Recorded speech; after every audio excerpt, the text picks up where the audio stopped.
Hallelujah, thank you Jesus, thank you Jesus.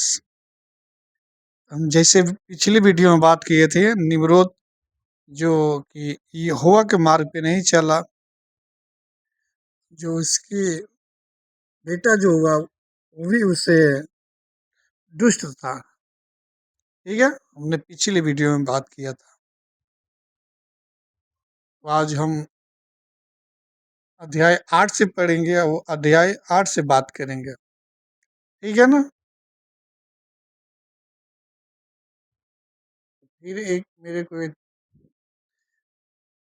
कहावत कहनी है, जैसे कि एक कुआं था और कुएं में क्या था, मेढक था। वो मेढक क्या करता था, इधर जाए तो उधर लड़ जाए, उधर जाए तो उस पास से लड़ जाए। तो सोचता था कि बस इतने ही में क्या है, दुनिया है। ठीक है। जब एक व्यक्ति गया डोर डालकर या बाल्टी डालकर, ठीक ना, उसको बाहर निकाल दिया। तो मेढक बाहर निकला तो चलने लगा। ठीक है ना। उसको लगा कि ये तो हमारी दुनिया नहीं है, ये तो लग रहा है अलग दुनिया है। ठीक है ना। उसको लगा कि ये सब शैतान की दुनिया है, ये दुनिया था हमारा वही था, कुआं ही। ठीक है ना। क्योंकि कुआं में इसलिए उसको लग रहा था कि उस कुएं में ही उसका जन्म हुआ था। ठीक है ना। तो जैसे हमारे पास क्या है, ये बाइबल है। ठीक है ना। 66 पुस्तकों का बाइबल है। जब हम मसीह में आए तो हमारे पास यही बाइबल मिला। ठीक है। जब यही मिला तो हम समझते हैं कि यही है, इसके बाहर कुछ ही नहीं है। ठीक है ना। तो बताते हैं कि कुछ लोग बताते हैं कि नहीं, जो बाहर की पुस्तक है ना, जो परमेश्वर से कनेक्ट करती है, कहते हैं कि ये परमेश्वर का ये नहीं है, ये तो एंटी क्राइस्ट का है। ठीक है ना। ये गलती उनकी नहीं है। ठीक है ना। समझने की गलती है, क्योंकि एक दिन परमेश्वर को जवाब देना होगा कि भाई संपूर्ण जो वचन लिखे गए ना, वो परमेश्वर की आत्मा के द्वारा ही लिखा गया, पवित्र आत्मा की प्रेरणा से। तो हम किसी को बोल दे कि ये गलत है तो वो गलत है।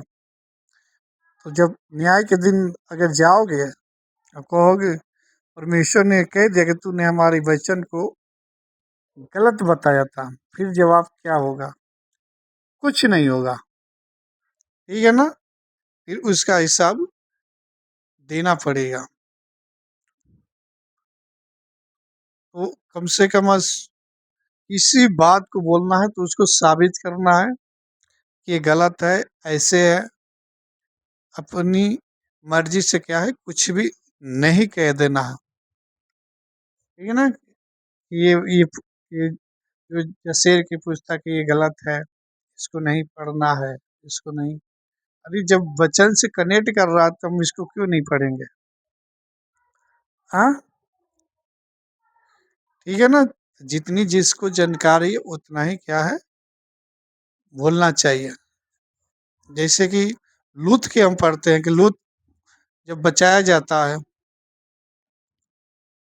हाँ, जब लूत की पत्नी उसकी दो बेटियां बचाई जाती हैं।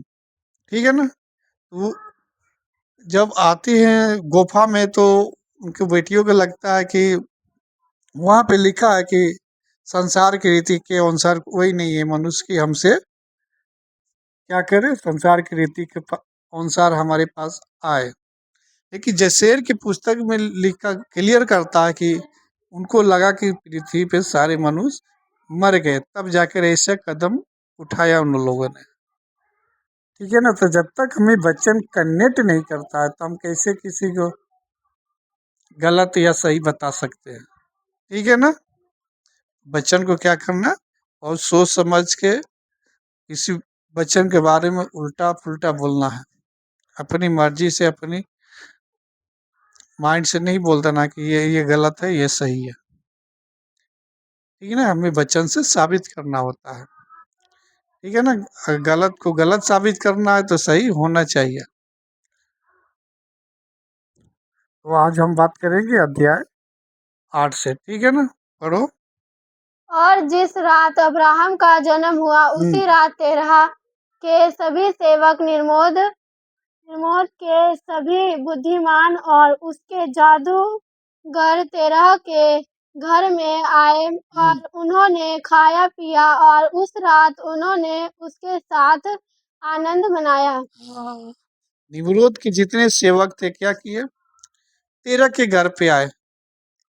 हाँ, क्योंकि इब्राहिम का जन्म हुआ था। इन्होंने खाया पिया आराम से। आगे पढ़ो।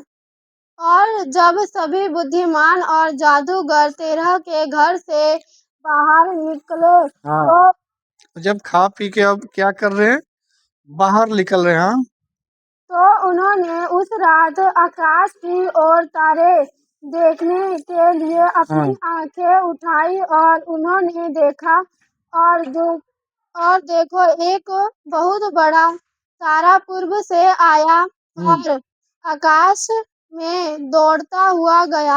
हाँ, और उसने आकाश के चारों ओर से चारों तारों को निगल लिया। हाँ, एक तारा गया और क्या किया, गया और सभी तारों को क्या किया, निगल लिया। इन्होंने देखा, ज्योतिषों ने। ठीक है ना, जो जादूगर थे। हाँ, और राजा ने सभी बुद्धिमान पुरुष और उसके जादूगर यह देखकर चकित रह गए। हाँ, और श्रेष्ठी ने इस और शास्त्रियों ने इस मामले को समझ लिया और वह इसका महत्व जान गए। हाँ, उसको समझ लिया, इसका महत्व जान गए कि इसका मतलब क्या है, इब्राहिम क्यों जन्मा है, किस लिए जन्मा है। ठीक है ना। ये पूरा तरीके से जान लिए जो जादूगर शास्त्री थे ये। हाँ, आगे पढ़ो। और उन्होंने आपस में कहा, यह तो केवल उस संतान का संकेत है जो आज रात तेरह के यहाँ जन्मी है। आज वो संकेत है, उसके बारे में संकेत है जो इब्राहिम के पास क्या है, जन्म लिया। बड़ी होकर फलदायी होगी, वंश बढ़ाएगी और सारी पृथ्वी पर अपने और अपने बच्चे के साथ सदा के लिए राज करेगी। और वह और उसकी संतान बड़े बड़े राजाओं को मार डालेंगे और उनकी भूमि पर अधिकार प्राप्त करेंगे। हाँ, ये जो इतना भी देखा ना, ये सब कुछ सच हुआ है। ठीक है ना। आगे चलकर आगे पढ़ो। और उस रात वह बुद्धिमान और जादूगर अपने अपने घर लौट गए। और सुबह वह सब बुद्धिमान और जादूगर जल्दी उठे और एक तय घर में इकट्ठा हुए। अब ये इकट्ठा होकर क्या कर रहे, विचार कर रहे हैं इस क्या किया जाए, उस पे सहमत बना रहे हैं इकट्ठे होकर। इसको क्या किया जाए, छिपाया जाए कि राजा से बताया जाए। अगर राजा से नहीं बताते तो आगे बताएंगे तो राजा हमारे लोग को क्या करेगा, मरवा देगा। कि हमको जानकारी थी कि ऐसा लड़का पैदा हुआ जो हमारे राज को खत्म कर देगा, तुम लोग पहले क्यों नहीं बताए। ठीक है ना। आगे पढ़ो। और उस रात वह बुद्धिमानी और जादूगर अपने अपने घर लौट गए। और सुबह वह सब बुद्धिमानी और जादूगर जल्दी उठे और एक तय घर में इकट्ठा हुए। और वह आपस में कहने लगे, देखो और दृश्य हमने जो दृश्य हमने कल रात देखा था वह राजा से छिपा हुआ है। उसे इसके बारे में पता नहीं चला है। हाँ। और यदि यह बात अंतिम दिनों में राजा को पता चल जाए तो वह हमसे कहेगा, तुमने यह बात मुझसे क्यों छिपाई? और तब हम सब मृत्यु दंड पाएंगे। हम सब क्या करेंगे? मृत्यु दंड पाएंगे। क्यों हम बात को छिपाए रहा? इसलिए अब हम जाकर राजा को वह दृश्य और उसका अर्थ बताए जो हमने देखा है। और तब हम निर्दोष साबित हो जाएंगे। तब हम जाके राजा से बताएंगे, ठीक है ना? तब हम जाके क्या करेंगे? निर्दोष साबित हो जाएंगे। हम लोग क्या होंगे? बच जाएंगे, ठीक है ना? राजा के नजर में हम सही ठहरेंगे। हाँ, आगे पढ़ो। और उन्होंने ऐसा ही किया। और वह सब राजा के पास गए और जमीन पर झुककर उन्हें प्रणाम किया और कहने लगे, राजा की जय हो। राजा की जय हो। गए और प्रणाम किए और बोल रहे कि राजा की जय हो। हाँ, आगे पढ़ो। हमने सुना कि तेरे सेनापति नाहोर के पुत्र तेरह के घर एक पुत्र का जन्म हुआ है। और हम कल रात उसके घर गए और हमने उस रात उसके साथ खाया पिया और आनंद मनाया। और जब तेरे सेवक तेरह के घर से निकल कर रात बिताने के लिए अपने अपने घर की ओर जाने लगे तो हमने आकाश की ओर आंखें उठाई और पूरब से एक बड़ा तारा आता हुआ देखा। अब ये गए तो क्या करे? पूरा हिस्ट्री बता रहे कि भाई ऐसे ऐसे बात है। हाँ। और वही तारा बड़ी तेजी से दौड़ा और आकाश के चारों ओर से चार बड़े तारों को निगल गया। और तेरे सेवक उस दृश्य को देखकर चकित और भयभीत हो गए। और हमने उस दृश्य का विश्लेषण किया और अपनी बुद्धि से उसका उचित अर्थ समझा कि यह बात तेरह के उस बच्चे के बारे में है जो जन्म लेगा और वह बड़ा होकर बहुत वंश बढ़ाएगा और शक्तिशाली बनेगा और पृथ्वी के सभी राजाओं को मार डालेगा और उसके सभी देशों का उत्तराधिकारी बनेगा। और बताया कि भाई लड़का क्या क्या करेगा आगे चल के, ठीक है ना? आगे पढ़ो। उत्तराधिकारी बनेगा वह और उसकी संतान सदा के लिए। और अब हे हमारे प्रभु और राजा, देखिए हमने इस बच्चे के विषय में जो कुछ देखा है वह हमने आपको पूरी तरह से बता दिया है। इन्होंने क्या किया? पूरी बात जाकर राजा से इन लोगों ने डर से बता दिया, ठीक है ना? हाँ।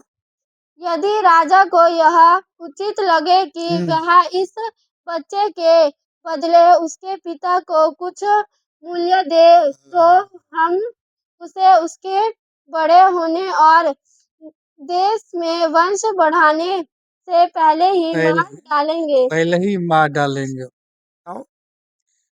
कितना बड़ी षड्यंत्र! भाई एक लड़का जन्म लिया, उसके हिस्ट्री पता लग गया कि भाई आगे चल के क्या करने वाला है, फिर उसको क्या होता है?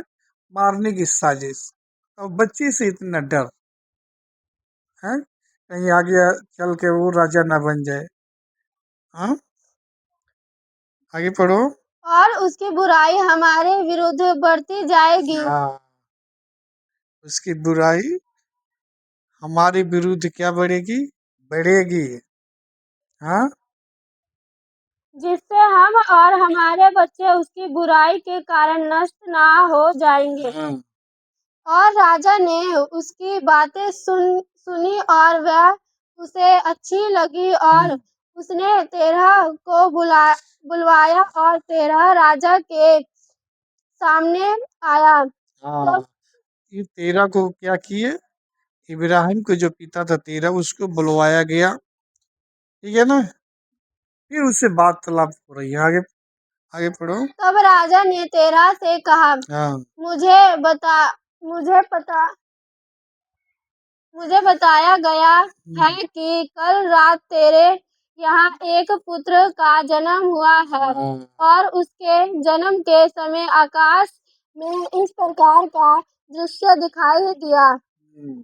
इसलिए अब मुझे वह बच्चा दे दो। हाँ, अब क्या करूं, अब तेरह से अपील हो रहा है कि भाई तू ऐसा कर, बच्चा दे दे हमें। हाँ, ताकि हम उसके बुरे कामों के फलने फूलने से पहले ही उसे मार डाले। हाँ, देख लो, कह रहे बुरे कामों को फूलने फलने से क्या करे, पहले ही मार डाले। ये नहीं बता रहे कि भाई वो आगे चल के क्या करेगा, हैं, हम पे शासन करेगा। हाँ, उसके बुरे काम, यानी कि बुरे मार्ग पे ये चल रहे हैं, और कह रहे हैं कि वो उसको बुरे मार्ग बता रहे हैं, ठीक है, हमारे राज को खत्म कर देगा। हाँ, और मैं उसके बदले में तुम्हें चांदी और सोने से भरा तुम्हारा घर दे दूंगा। हाँ, चांदी सोने से भरा हुआ क्या करेंगे, हाँ, भरा घर दे दूंगा, यानी ये घर पूरा सोना चांदी दे दूंगा। हाँ, तब तेरह ने राजा को उत्तर देते हुए कहा, हाँ, हे मेरे प्रभु और राजा, मैंने आपके वचन सुन लिए हैं और आपका सेवक अपने राजा की सारी इच्छा पूरी करेगा। हाँ, मैं सारी वचन सुन लिया हूँ, क्या करूंगा, मैं सेवा क्या करूंगा, मैं राजा की क्या करूंगा, सारी वचन को पूरा कर लूंगा। लेकिन आगे पढ़ो। परंतु मेरे स्वामी और राजा, मैं तुम्हें कल रात मेरे साथ जो कुछ हुआ वह बताऊंगा, ताकि मैं देख सकूं कि राजा अपने सेवक को क्या सलाह देगा और फिर मैं राजा को उनके उनके कहे अनुसार उत्तर दूंगा। और राजा ने कहा, बोलो। बोलो। तब तब तेरह ने राजा से कहा, हाँ, मो- मोरेद का पुत्र आयोन कल रात मेरे पास आया और कहने लगा, मुझे वह बड़ा और सुंदर घोड़ा दे दो जो राजा ने तुम्हें दिया था, और मैं तुम्हें उसके मूल्य और बदले चांदी सोना भूसा और चांदी भूसा और चारा दूंगा। और मैंने उससे कहा, जब तक मैं तुम्हारे वचनों के विषय में राजा से ना मिल लूं, तब तक प्रतीक्षा करो और देखो, राजा जो कुछ कहेगा मैं वही करूंगा। अब ये दूसरी बात बता रहे हैं। हाँ, और अब मेरे स्वामी और राजा, देखिए, मैंने यह बात आपको बता दी है और मेरे राजा अपने सेवक को जो सलाह देंगे तो मैं उसका पालन करूंगा। आगे पढ़ो। राजा ने तेरह की बातें सुनी और उसका क्रोध भड़क उठा और उसने उसे मूर्ख समझा। हाँ, तब राजा ने तेरह को उत्तर देते हुए कहा, क्या तू इतना मूर्ख, अज्ञानी या नासमझ है कि तू अपने सुंदर घोड़े को चांदी सोने या भूसे चारे के बदले दे दे? हाँ, हाँ, तेरा समझाया। हाँ, क्या देखो राजा वाली बात उसी को मार दिया। ठीक है ना, वही वही रिपीट हो रहा है। जैसे कि राजा भी कह रहा है कि अपने लड़के को दे दे, उसकी कीमत दे दूंगा, वही बात दूसरी कहानी में दौड़ा दिया राजा के ऊपर। यहाँ क्या तुम्हारे पास चांदी और सोने की इतनी कमी है कि तुम यह काम कर रहे हो, क्योंकि तुम्हें अपने घोड़े को खिलाने के लिए भूसा और चारा नहीं मिल रहा, और चांदी और सोने तुम्हारे लिए क्या मायने रखते हैं? या भूसा और चारा की तुम उसे उत्तम घोड़े को दे रहे हो जो मैंने तुम्हें दिया था, उसके जिस जिसके जैसा घोड़ा पूरी पृथ्वी पर कहीं और नहीं है। राजा ने बोलना बंद कर दिया और तेरह ने राजा को उत्तर देते हुए कहा। राजा ने अपने सेवक से कुछ इस प्रकार कहा है, हे मेरे स्वामी और राजा, मैं तुझ तुझ तुझसे कहता हूँ, तूने मुझसे यह यह क्या कहा कि अपने पुत्र को हमें दे दे ताकि हम उसे मार डालें। राजा की बात राजा पे ही मार दिया। तुमने इसे क्या कहा कि तुम अपने पुत्र के दे दो, हम उसे मार डाले। ठीक है ना। हाँ, और मैं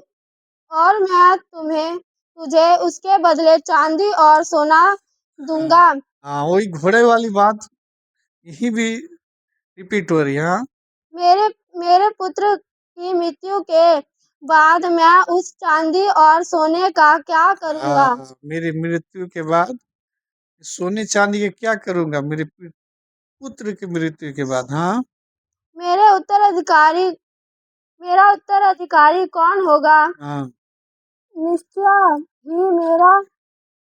ही मेरी मृत्यु के बाद वह चांदी और सोना मेरे उस राजा के पास लौट जाएगा जिसने उसे दिया था। हाँ, और जब राजा ने तेरह की बातें और राजा के विषय में कही गई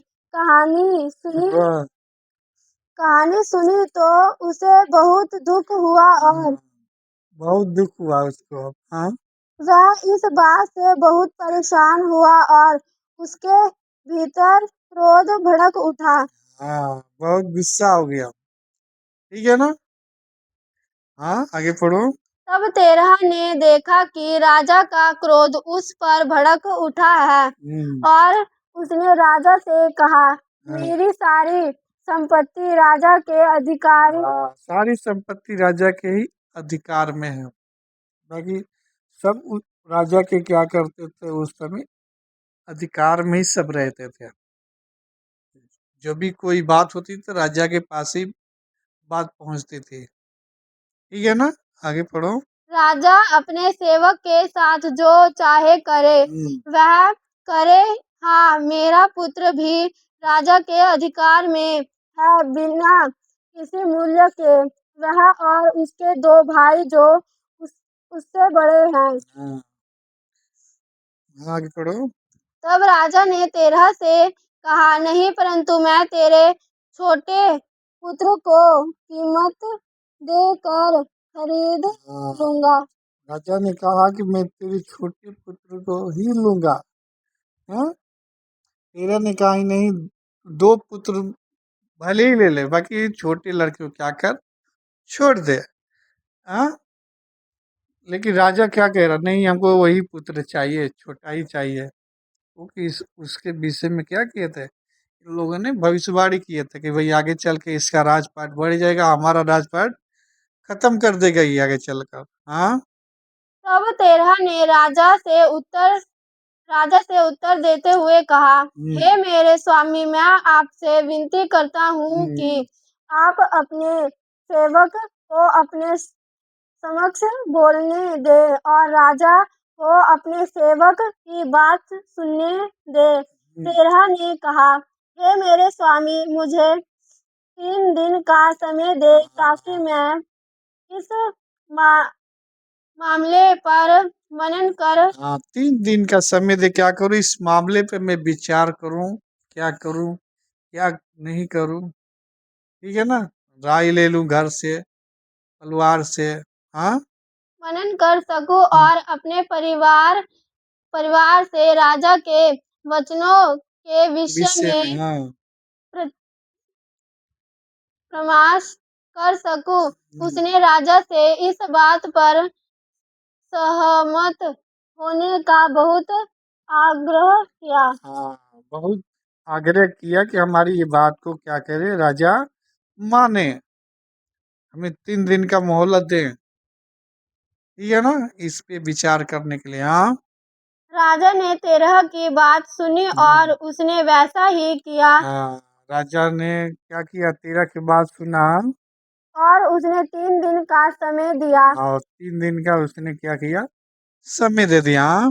तेरह राजा के सामने से निकलकर अपने परिवार के पास घर गया और उन्हें राजा की सारी बातें बताई और लोग बहुत डर गए। लोग बहुत क्या हुए, डर गए भाई, परिवार डर गया कि राजा ऐसे ऐसा प्रश्न, ऐसा मांग कर दिया है उनके सामने। हाँ। ये तो ये तो 13 के बाद, 13 को भी भाई ये बात पता नहीं होगी, वो तो वहां भी जाके पता लगा कि भाई हमारे लड़के के विषय में ऐसी ऐसी क्या हुआ है, भविष्यवाणी हुआ है। हाँ, 13 को भी ये बात नहीं पता था, लेकिन वहां जाके ही पता लगा ना कि भाई ऐसे ऐसे विषय में, जब राजा बोला कि भाई ऐसे ऐसे तेरे लड़के के विषय में बात हुआ है। हाँ, इन लोगों ने बताया था। वहां 13 को जाके ही वहां पता लगता है भाई हमारी लड़के के विषय में ऐसे ऐसे बात भविष्यवाणी हुआ है, ठीक है ना। तो उसको, हीरो को पता लग गया था कि हाँ ये लड़का क्या है, ये अद्भुत है, क्या है, इसको बचाना जरूरी है। हाँ। और तीसरे दिन राजा ने तेरह के पास यह संदेश भेजा। जैसा मैंने तुमसे कहा है, अपने पुत्र को कीमत पर मुझे भेज दो। और यदि तुम ऐसा नहीं करोगे तो मैं तुम्हारे घर के सभी लोगों को मरवा दूंगा। 3 दिन के बाद फिर संदेश पहुंचता है 13 के घर, अपने लड़के के दूध अगर नहीं दिए, ठीक है ना, तो पूरे परिवार को ही क्या करेगा, खत्म कर देगा। हाँ। ताकि तुम्हारा एक कुत्ता भी ना बचे। हाँ। हाँ। और तेरह ने जल्दी की, क्योंकि राजा की ओर से यह बात अत्यंत आवश्यक थी। और उसने अपने एक सेवक से एक बच्चा लिया। एक सेवक से एक बच्चा लिया, वही भाई मोल देकर लिया। हाँ। जिसे उसकी दासी ने उसी दिन जन्म दिया था। हाँ। और तेरह उस बच्चे को राजा के पास ले आया। 13 ने क्या किया, उस राजा के पास ले गया। हाँ। ले आया और उसके बदले में मूल्य प्राप्त की। उसके बदले में मूल्य प्राप्त की, जो राजा ने ठहराया था कि भाई अपने बच्चे को दे दे, मैं क्या करूंगा, घर भर सोना दे दूंगा, सोना चांदियां। और माम, इस मामले में यहोवा तेरह के साथ था, ताकि निर्मोह अब्राहम की मृत्यु ना करवा दे। राजा ने तेरह से बच्चे को लेकर पूरी ताकत से उसका सिर जमीन पर पटक दिया। इतना नफरत, भाई एक बच्चा जन्म लिया, उसको मारने के चक्कर में देखो, उस बच्चे को जब 13 ले जाता है, तो उससे बच्चे लेकर इसे भूमि पर पटक देता हो, क्या होता है, बच्चा खत्म। हाँ। क्योंकि उसने सोचा था कि अब्राहम है। और उस दिन से उसने सोचा था कि ये इब्राहिम है, ठीक है ना, जो बच्चा जन्म लिया है, यहाँ नाम रखा गया है, उसने सोचा कि यही बच्चा है, ठीक है ना, जो जन्म लिया है। हाँ और उस दिन से यह बात उससे छिपाई गई। हाँ, ये बात छिपाई गई, गुप्त रूप में हुआ, ठीक है ना। ये उस राजा निम्रोद को पता नहीं लगा कि भाई बच्चा एक इसका वही है कि दूसरा है। गुप्त रूप में बहुत फुर्तीबाजी में काम किया था तेरा ने। हाँ और राजा इसे भूल गया। हाँ, और राजा क्या हुआ, भूल गया इस बात को। हाँ, सोचा कि मैंने अब काम अपना कर दिया हो, अब ये निश्चित हो गया, उस बात को भूल गया। क्योंकि परमेश्वर की यह इच्छा थी हम्म, कि अब्राहम की मृत्यु ना हो। हाँ, आगे। तब तेरह ने अपने बेटे अब्राहम को उसकी माँ और दाई के साथ चुपके से एक गुफा में छिपा दिया और वह उन्हें महीने महीने में एक बार भोजन पहुंचाता था। अब्राहम को क्या किया तेरा ने, गुफा में क्या किया, छिपा दिया। वहां क्या करता था, महीने महीने में क्या करता, खाना भेजा करता था। और यहोवा अब्राहम के साथ गुफा में था और हम्म, वह बड़ा हुआ और अब्राहम 10 वर्ष तक गुफा में रहा। और राजा और उसके राजकुमारों, भविष्यवक्ताओं और श्रेष्ठियों ने सोचा कि राजा ने अब्राहम को मार डाला है। उसने सोचा कि मैं क्या किया हूँ, अब्राहम को मार दिया हूँ, ठीक है। और राजा निश्चिंत हो गया। अब इब्राहिम क्या हो रहा, गुफा में है, ठीक है ना। तो आगे की बातें हम अगली वीडियो में करेंगे, ठीक है ना। निम्रोद क्या चाहता था कि आएगा बच्चा, वो मेरे राज को क्या करेगा, खत्म कर देगा। उससे पहले क्या करे, इस बच्चे को ही खत्म कर दे, ठीक है ना। लेकिन ऐसा नहीं हुआ, जो परमेश्वर की मर्जी है ना वही रहता है, जो परमेश्वर की योजना है ना वही होता है। शैतान की योजना कभी सफल नहीं होता है, ठीक है ना। तब तक के लिए इतना ही आज। अगली वीडियो में हम अगली अध्याय पे बात करेंगे। ये जसेर की पुस्तक है, इब्राहिम के बचपन की बातें उसमें नहीं मिलेगी, शाश्वत पुस्तकों में, ठीक है। तब तक के लिए जय मसीह की, गॉड ब्लेस यू।